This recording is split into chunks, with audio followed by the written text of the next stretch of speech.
Thinking Aloud. Conversations on the leading edge of knowledge and discovery with psychologist Jeffrey Mishlove.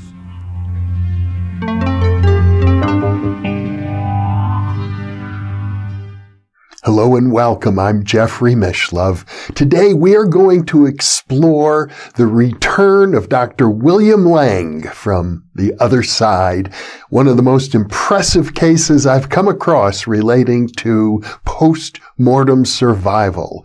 I'm very pleased and honored to have as my guest today Roy Stemmen, who began his journalistic career working for Psychic News in Great Britain back in 1959. Roy has been following the psychic and spiritual scene ever since. He's the author of many books, including Reincarnation, True Stories of Past Lives, Spirits and Spirit Worlds, Spirit Communication, One Soul, Many Lives, Mysteries of the Universe, Surgeon from Another World, which is what we'll be talking about today, Healers and Healing, and Medium Rare, The Psychic Life of Ina Twig. Roy is, of course, based in the United Kingdom, and now I'll switch over to the internet video. Welcome, Roy. It's a pleasure to be with you today. Thank you, Jeff. It's my pleasure too. We're going to be talking about one of the most fascinating cases in the entire history of spiritualism and psychical research, in my opinion, the mediumship of George Chapman. And as I recall, you met George a long time ago, back in the 1960s, and knew him pretty much continuously up until his death in 2006. That's correct. Yes, I was privileged to go to visit him to do a story about him. I was assistant editor on a spiritualist newspaper, and he was working in Aylesbury in Buckinghamshire, about an hour's drive north of London. And I was asked to go and see him work. I'd read about him in the newspaper already. I knew his backstory, but I wanted to see him actually at work, and was very privileged to do so. Let's talk about his backstory now for the benefit of our viewers who probably haven't even heard of George Chapman at all. Yes, it's a fascinating story because basically he was a young guy. He was born in Liverpool, I should say. His mother died when he was quite young. His grandparents brought him up. I think they moved to Wales for a part of the time. And then when he left school, he had a very basic schooling. He began looking for odd jobs, basically. So he became a butcher, a boxer, and a variety of other jobs as well, pretty manual jobs. And then eventually he went into the armed forces. He went into the Royal Air Force and was there for some considerable time before transferring to RAF Halton in Aylesbury, which was where he met his wife, Margaret, and they set up home there. And he then decided it was time to leave the military and to get another job, and he became a fireman in Aylesbury. And I gather that's where he began to develop some mediumship capabilities. That's right. One of the things he used to joke about it, he said they didn't have many fires in Aylesbury or emergencies, so the firemen at the fire station had to find ways of amusing themselves in between emergency calls. And one of the ways that they did that was to one of the men in particular had an interest in the paranormal and in attempting to communicate with spirits. And so using a glass and alphabet, they used to while away the time by getting messages from the departed. So George himself began experimenting with, as you say, an alphabet and glass. It's equivalent to what we call a Ouija board. Absolutely, yes. As a matter of fact, he had an interest in the afterlife, having lost his daughter at a very early age, their first child. And so I think that was part of the motivation for him to agree to just learn a bit more about the possibility of life after death. And so after the experiments at the fire station, he would go back home, and he and Margaret would sometimes experiment and were quite amazed by the messages that came through. One in particular was from his mother. And of course, one would argue, as people do, skeptics do, that someone was pushing the glass and spelling out the messages. But things developed after that quite quickly, and that ruled that out when George began going into trance and getting messages from different individuals. And that was really the beginning of his mediumship. So there was a transition from working with the Ouija board, in which I guess you're in your normal waking state, to going into a trance and then, in effect, allowing your body to be controlled by another spiritual entity who speaks through you. Exactly, yes.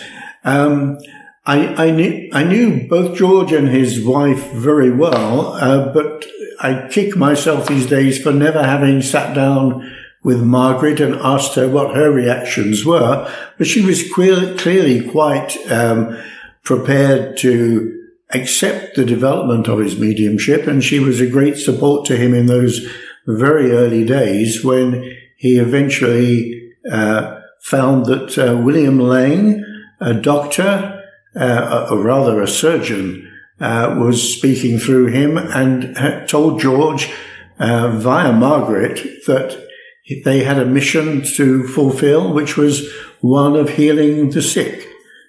He had passed on some years before, was a noted surgeon in London at the time of his being in practice. And he wanted, having passed to the next world, to continue that mission of helping people. And George was going to be the channel, the medium for that. And I understand it took some time before George was able to actually identify William Lang as a person who lived and died, as I recall, in 1937.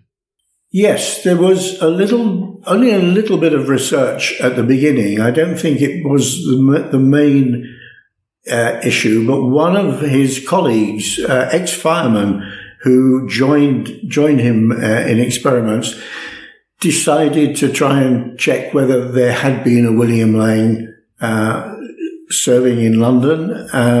Lang gave details of his medical career, where he'd worked, and he'd been working. He was incidentally an ophthalmic surgeon.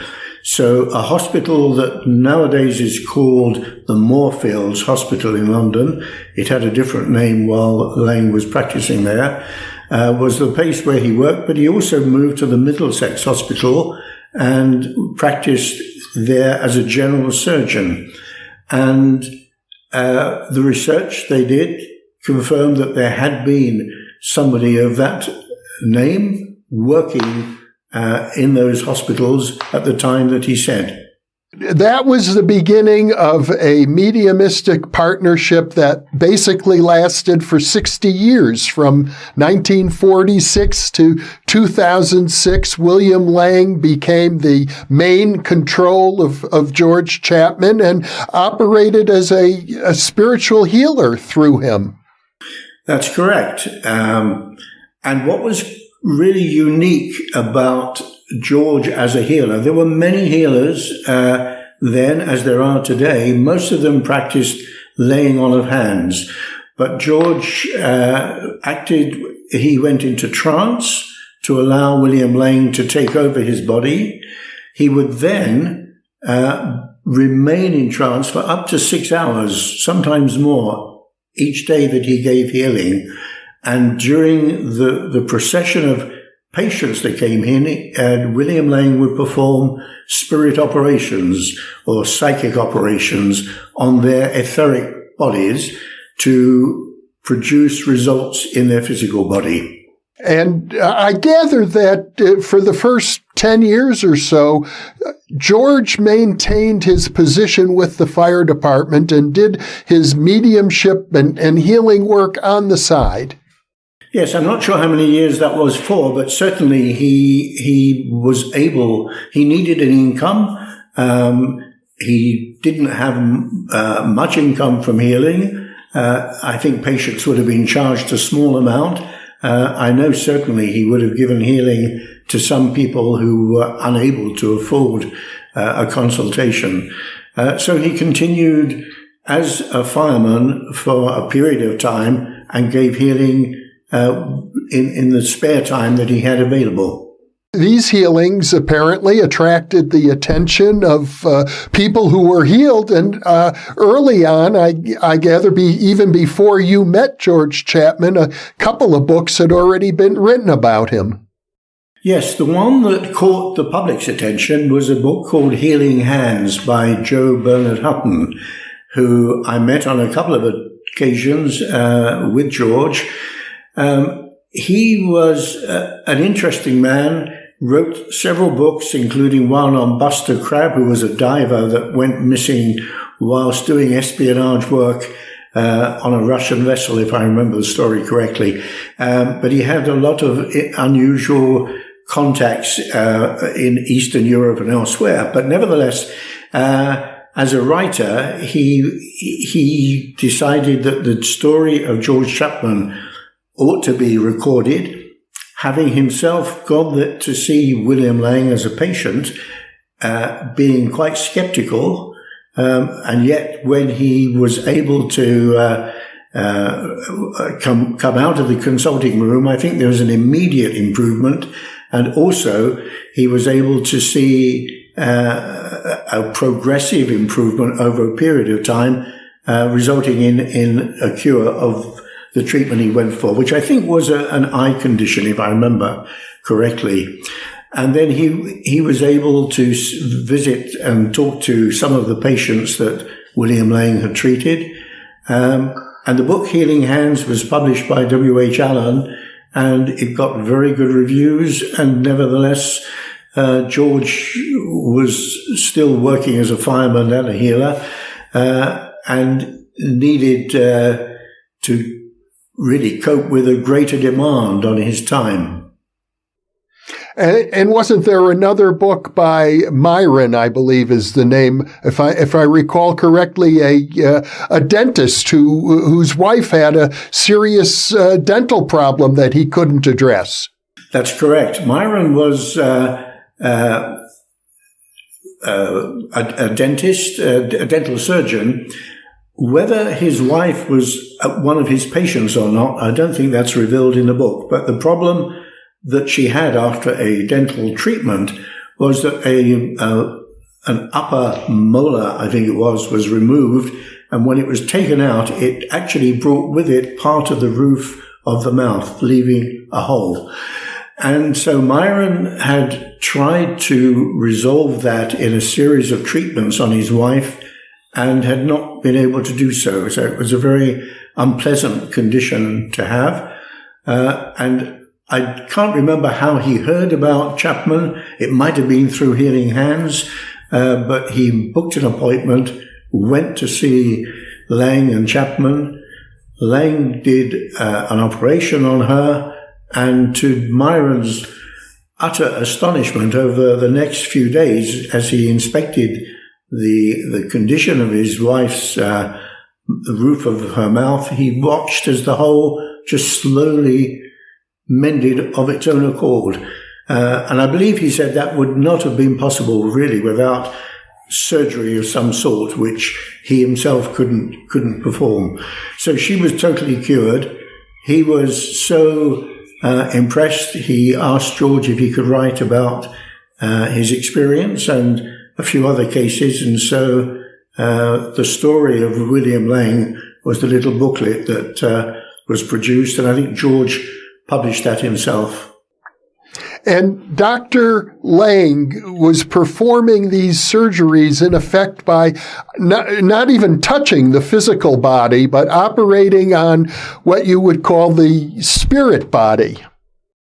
That's right. And I saw this for myself when I went to do my first interview with George at Aylesbury.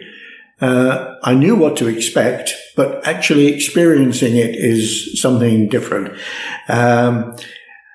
I have to confess that my first reaction was it was unnecessarily theatrical, because I'd seen healers, well-known healers, giving healing by laying on of hands, and people got better.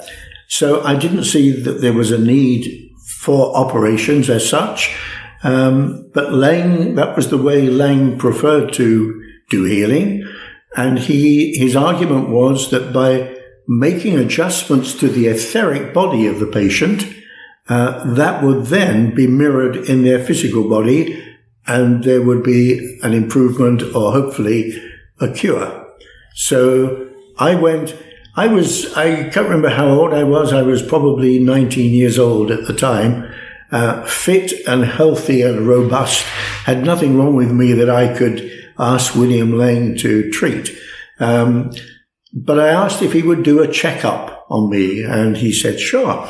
And he asked me to lay down on the couch, which I did, and watched as he worked his way up from my feet, slowly examining, and as he went, he would hold out his hand and ask for something and click and do these funny things, which was quite bizarre, I have to say.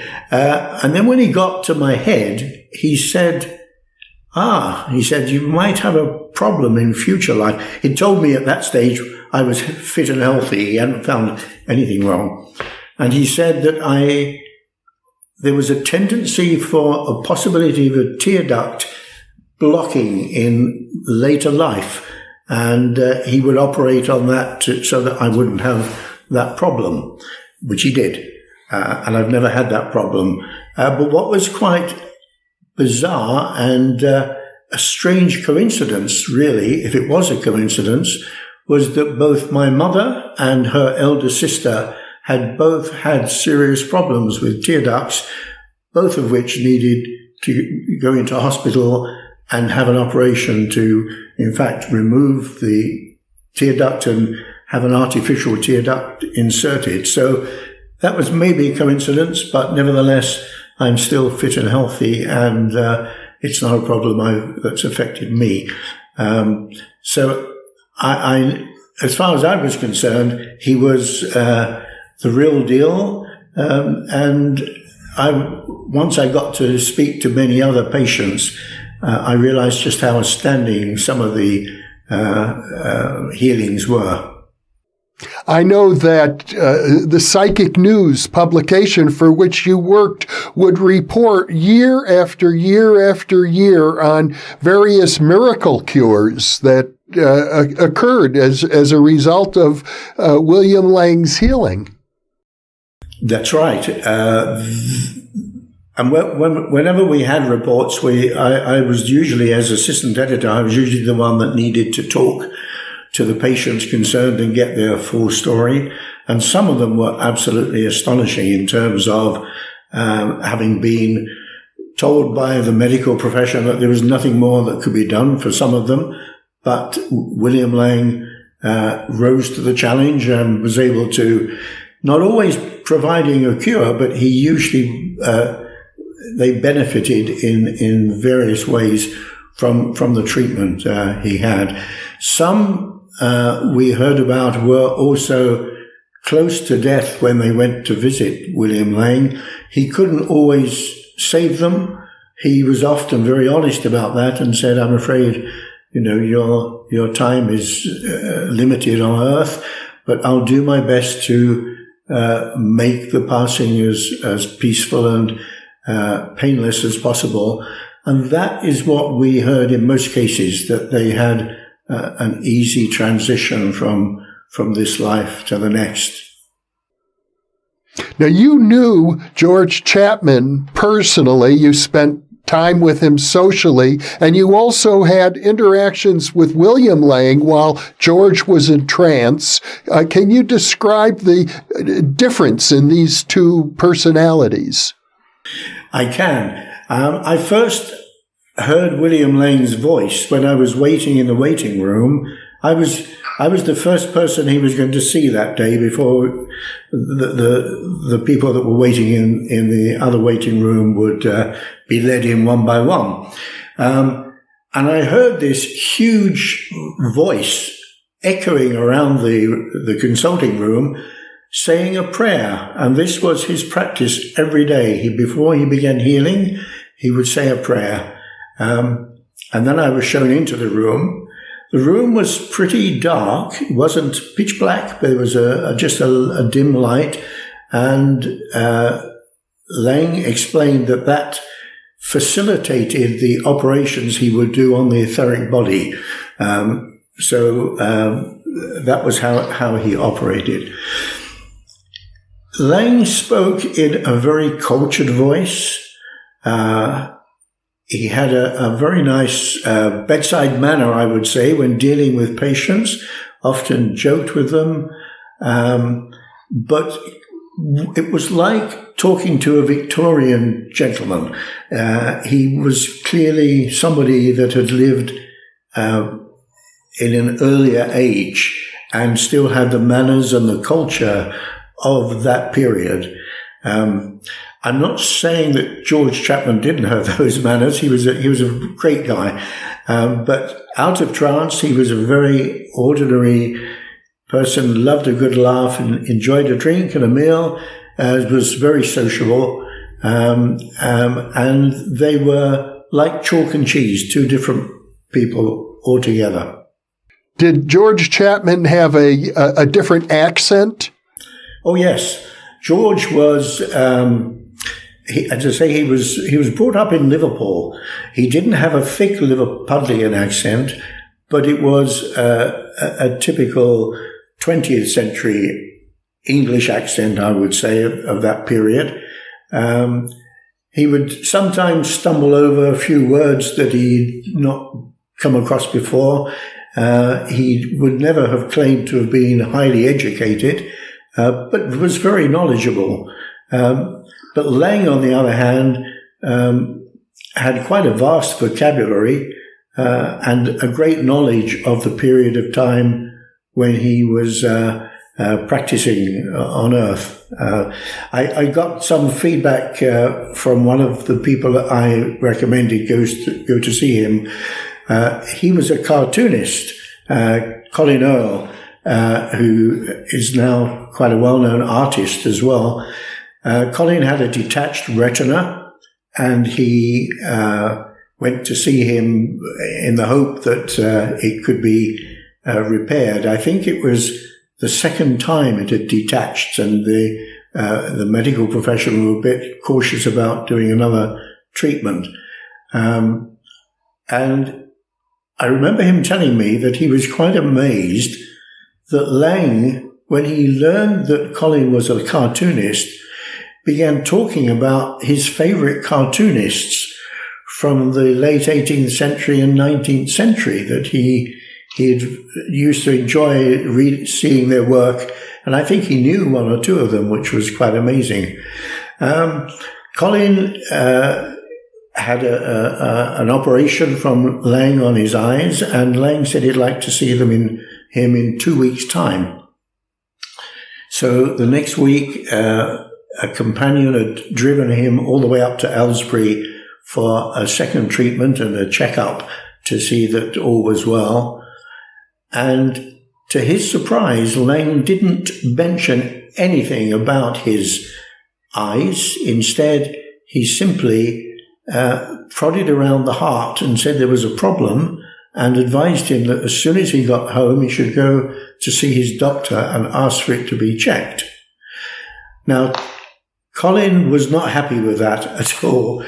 He came out, the companion had driven him to the surgery, he said, we need to go and have a drink. He said, the man's a fraud. He's not even looked at my eyes. He's forgotten what he did or why I went there last time. And they had a drink, and he went home in a very bad mood about this. 3 days later, he had a heart attack and was rushed to hospital. I'm pleased to say that he did survive. And looking back on that, he realizes now that Lang obviously knew more than he suspected at the time. Now, as a result of the books that had been written, members of Lang's family learned about this mediumship, and I gather, at least initially, they were rather skeptical that their deceased relative was operating and performing surgeries through a spiritualist medium. Yes, and I think most people in that situation will be skeptical as well. The good news is that in time they did go to find out for themselves. The person that was most influential in George Chapman's life was Lyndon Lang, who was the daughter of William Lang.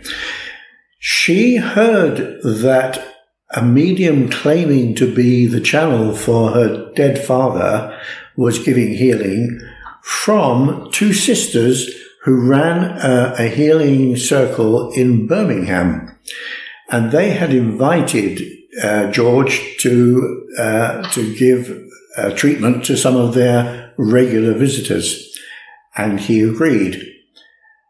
It so happens, and again, coincidence, I guess, that one of the sisters had known of Lyndon Lang because this woman's husband had served in France during the war, and Basil, who was William Lang's son, had also been serving out in France at the time, and a friendship had developed between the husband of this lady, I think it was Mrs. Hanson, if I remember correctly, and Lyndon Lang.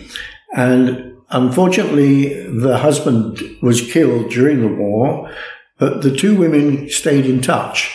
And so when one of them realized that the man she was inviting was the channel for the father of the friend she had made via her husband, she tipped off Lyndon Lang, and Lyndon was able to go and have a meeting with Chapman.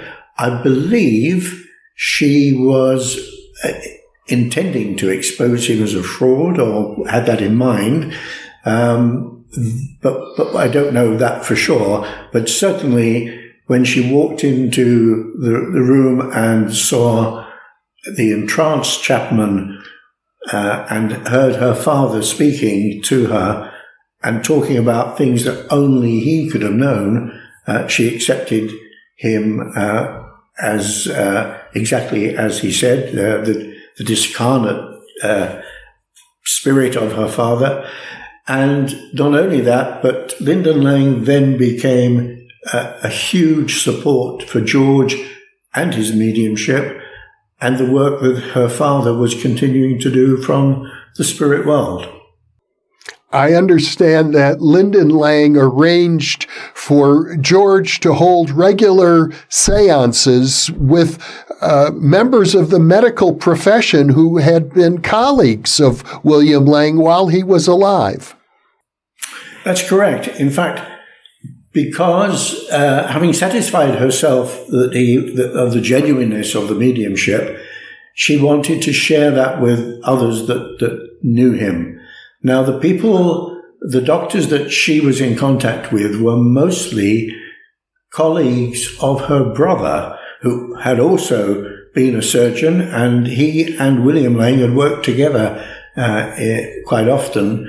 And they had the same friends, if you like, but these were mostly younger colleagues than William Lang. And they agreed to have a weekly session with George in London under a contract which was set up to enable him to come down and do that. Now, sadly, there are no notes taken of what took place. They were private sessions. None of them ever went on record about it. And I have some sympathy with that attitude and Lyndon Lang's attitude, which was that they didn't want the press coming around knocking on the door, making sensational stories about this, and generally not accepting it for what it was.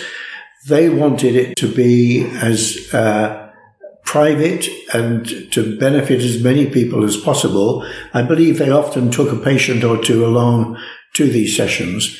I did ask George once what happened at the sessions, and his reply simply was, "I have no idea." He said, "I just turn up, go into trance, and then afterwards we usually go to a club in London and have a drink and chat about world affairs." So he was pretty well oblivious to what was happening at those sessions. And as I recall, because your offices were in London, he would often visit with you after meeting with these doctors. Yes, he did. Probably once a fortnight, at least once a month, he would pop in, depending on his other commitments, and we would sit and have a coffee and chat about life and things generally. And he usually brought with him something in a bag, and he would get it out occasionally and say, "Look what I was given today." And it would usually be something like a clock or an ornament or a box or something. And they usually had inscriptions to William Lang from whoever it was. And what I realized in later life, it didn't make any sense to me at the time because I didn't know what he was doing in London. He wasn't allowed to talk about it in any detail. But these were colleagues of Lang that wanted his work to be honored and to pass to George any items that they felt he ought to have in recognition of the work he was doing with Lang. And so as a result, George collected together quite a bizarre collection of objects and items and furniture. He didn't bring those into the office, but I've seen the furniture. He even slept in William Lang's bed, and they are. He used to call them the Lang Museum, and they are still in the possession of George's family. Michael Chapman worked very closely with his father during the healing sessions and is also a healer to these days. He doesn't go into trance. He's a straightforward healing by putting hands on patients. But Basil Lang, the son of William Lang, is the spirit that is credited with performing that healing through Michael. So what you have are two fathers and two sons, each working together in a spiritual partnership that is now well into its seventh, eighth decade. Absolutely. George would have been 100 years old this year had he lived that long. And it is, to my knowledge, the longest serving healing relationship with two generations of a family connected with one family on the other side. Like most people during the coronavirus pandemic, the traveling that Michael would do, both around the UK and also elsewhere in the world, had to be curtailed. But I know he's looking forward to returning to that. And George himself, accompanied very often by Michael, used to travel the world so that William Lang was able to give treatment to patients in many countries, including the United States, France, other parts of Europe as well. So although he's seen as a British phenomenon, if you like, it was a gift that he was very happy to share with other people around the globe. As I recall from your book, Lyndon Lang, as well as these other medical professionals who were now holding regular seances with George, provided him with the financial support that enabled him to leave his position at the fire department and establish a healing practice which eventually achieved international repute, certainly among the spiritualist community. That's right. She felt that the healing was so important that George ought to be able to do that and not have the worry of having to bring up a family, as well as his son Michael. He had a daughter, Alana, as well. And so they made some financial arrangement with him, although the medical contract that he signed with them, I believe, was only £1 a week, which wouldn't have covered his travel expenses even. But I know that they would have been supporting him in other ways. I think they certainly enabled him to move from the smaller house in which he first began giving healing. I'm not sure how he found room in an ordinary little domestic house to do that, but he did. He moved to a larger house in Aylesbury, which had a separate surgery at the side where patients could come and visit with Lang and be treated without needing to intrude into the domestic arrangements of the Chapman family. And then when Lyndon Lang died, she bequeathed to George Chapman a portion of her estate. Absolutely. Yes, she made a few bequests, and then I believe the rest of the estate went to George.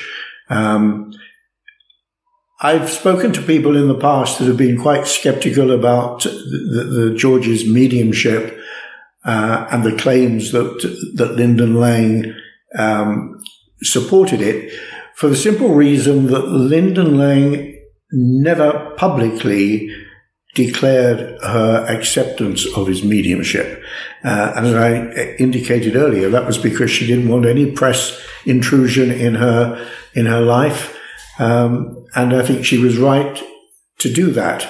But by leaving her possessions to George, it was a public declaration of her total support for his mediumship over the years. So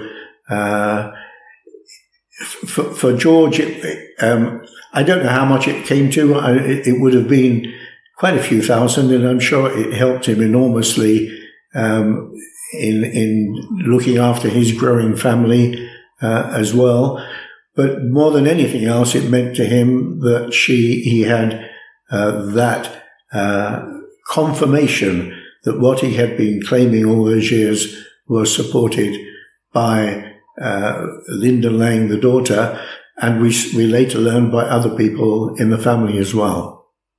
You, as a journalist, researched this question to ascertain that this bequest actually happened. Oh, yes. And that's something easy that anyone can do, because you can apply for a copy of the will of anyone that's passed on, which I did as soon as I heard about it. And I have that in my files, my voluminous files on George Chapman and William Lang, which include doctors' testimonies and patient testimonies as well. So yes, there's no doubt about that having happened. What I found fascinating about Lyndon Lang, who I never got to meet because she was a secret as far as George was concerned until then, was that even within the family, the Lang family, they didn't appear to share their own acceptance of his spirit return, if you like. So, for example, there is Basil's the son, his first daughter, he died sadly before. I don't think he ever saw her. She was so young. She gave an interview to Paris Match in the French publication, declaring that she had also been to see William Lang, talked to him about the past. He knew everything about her growing up and things that they said and did. And she was totally satisfied that it was exactly the man that she could remember, and with the mannerisms and the speech and everything else. Sadly, she died 5 months after giving that interview, but I was able to interview her husband and her daughter, so William Lang's granddaughter, both of whom had had sessions with George Chapman and spoken to their dead relative, and were totally accepting of the fact that it was the person they remember. I seem to recall reading in your book that when George Chapman established this larger surgery where he could practice that you mentioned in Aylesbury, that Lyndon Lang wrote an inscription in the guest book. She did, yes. And for that reason, the guest book was... they had two guest books, I think. They had a visitor's book, which everybody was invited to sign, and then there was a guest book for special people, and she was the very first one to write a testimony to Lang being her dead father, and the confirmation of that. And then on the following pages, there are a host of other celebrities, including people I suspect from within the royal family, certainly Queen Anne of Romania. European royalty was one of his patients, and wrote a foreword to another book I wrote before Surgeon from Another World, which is the one that was published after Lyndon Lang died, but Extraordinary Encounters has the foreword by Queen Anne of Romania, and as a host of it's all case studies often by very well-known people. Your original book, as I recall, was published in 1978. Correct. And it has been kept in print for most of the time since, but we brought out a new version after George died. Before then, jumping back in time, Lyndon Lang also left an envelope containing the names, a note containing the names of the doctors that had signed the contract with George Chapman and her, that he came to visit in London every week. She wanted those names to be put on record, but not to be opened until after her passing. And I was invited by George after Lyndon Lang died, to visit him. He was then living in Wales.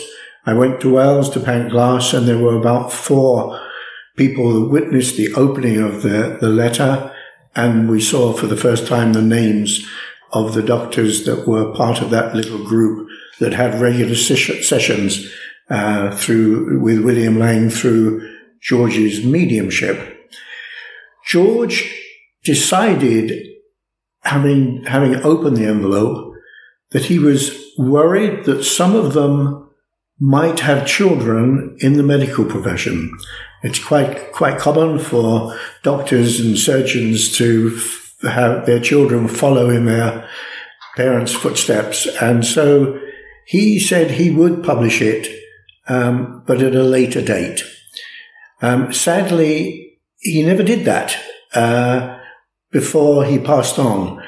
And so after his death, I said to Michael Chapman, we were hoping that your dad would do that, but what do you think? Should we publish it? And he wanted time to think about it. He was as cautious as his father, And then he came back to me and said, I think it's a good idea. Let's do that. So we updated the book, published a new chapter or two about the doctors, naming them, didn't pursue them in any way. They're there on record in the revised book. And there's a chapter about Michael Chapman's healing continuing on from his father. And so that was published by White Crow Books a couple of years back now. Michael Chapman, continuing this work, uses a different style of healing than George Chapman. He doesn't go into a deep trance, I understand. That's right. He says that he sometimes feels the presence of Basil Lang in the room, but his way of healing is different. It's usually placing his hands on the patient. He, I'm sure, gets perceptions about the conditions and is guided to what needs to be done. But basically, I think he regards it just that he is the channel for the healing, and Basil is the one that's doing the healing in the distance. And William Lang is probably there as well. I can hardly think, having spent 60 years working through George Chapman's mediumship, that he's taking it easy anymore. He's probably as keen as ever to playing a role and helping Basil. Now, I believe early on in George Chapman's healing career, there was a controversy. It was all over the pages of Psychic News, and Psychic News, incidentally, now has archives at the University of Manitoba in Canada, so anybody can research this. I went there and typed in the name George Chapman and saw that there were more than 50 articles about him that are available publicly in the archives. But the controversy involved Harry Edwards, who I believe is universally regarded as the greatest spiritual healer in the United Kingdom. Yes, that's right. It's an interesting one because I saw Edwards on many occasions. In fact, Harry Edwards once did a healing on a lady with a severe spinal problem. She was unable to bend down and touch her toes. There was a lot of pain. And this was in his healing sanctuary in Burroughs-Lee in Surrey. And I'd gone there just to sit in as an observer and watch him do the healing. And at this point, when the lady sat down in front of him with her back to him, he was sitting side on. He said, "Roy, come over and sit here next to me." And he pulled up a stool. And then he said, "Put your hand on this lady's back." And he positioned it on her spine. And then he put his hand over the top of mine. And then we were sat there very quietly. And then he said to the lady, "What do you feel?"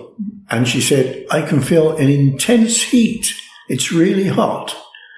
And he laughed, and he said to me, "What do you feel?" I said, "Absolutely nothing." And he said, "That's because you're not getting the healing. She is." And then he said, "Okay." We both took our hands away. He told her to stand up. He said, "Can you feel any pain now?" And she said, "No." And he said, "Touch your toes," and she bent down and touched her toes. So I am totally accepting that people like Harry Edwards could do healing just by placing hands on people, which is what George Chapman's son, Michael, is doing. But William Lang argued that he wanted to actually perform healing on the etheric body, and he felt that could be a more effective way of doing it. But he wasn't knocking other forms of healing, but it was just the way he liked to do it. Harry Edwards, on the other hand, began to take issue with this because I think he felt it could be that George Chapman and William Lane were getting such rave reviews, if you like, for the way they were doing healing, that people may have been thinking, I'm not going to that healer. They just put hands on. They don't do operations or whatever. So, for whatever reason, he did that. He began writing about this. He just said it was totally unnecessary. It was even unnecessary to go into trance. He felt you just had to attune to the spirit that was helping you. George answered that in the columns of Psychic News, and all sorts of other people got involved as well. And I could see where they were both coming from, because as I said earlier, when I first saw William Lane doing healing on me, it seemed very theatrical and unnecessary. That was my thinking at the time. But the results were impressive. And the truth of the matter is that there are healers over the years, over the decades, that have their own techniques and their own ways of working. And I don't think we can go one way or the other and say this is right and this is wrong. What I can tell